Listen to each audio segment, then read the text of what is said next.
আমরা কোথায় এসেছি? ছাঙ্গু লেক। তো তোমার অভিজ্ঞতার কথা একটু বলো। আমার অভিজ্ঞতা প্রথম বরফ দেখছো তো?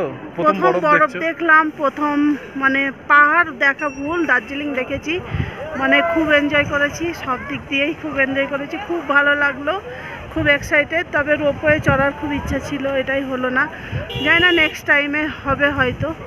তো খুব ভালো লাগছে, অনেক বরফ পেয়েছি এই সময়, অনেক বরফ পেয়েছি, ভাবতে পারিনি বরফ পাবো, এটা আমার একটা স্বপ্ন ছিল।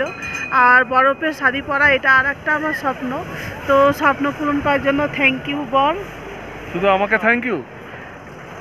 হ্যাঁ, তোমাকে থ্যাংক ইউ, আর আমার শিবগুরুকে থ্যাংক ইউ, আর ঠাকুমা, আমার মা।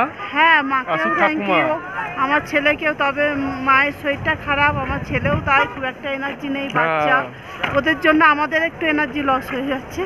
তবে ওইভাবে এটা ছোট বাচ্চা আর বয়স্ক মহিলা নিয়ে যা এই আর কি, তাও ভালোই এনজয় করছি আমরা। চলো এবার আমাদের গ্যাংটকে যেতে হবে, এখান থেকে ছাঙ্গু লেক থেকে বেরিয়ে।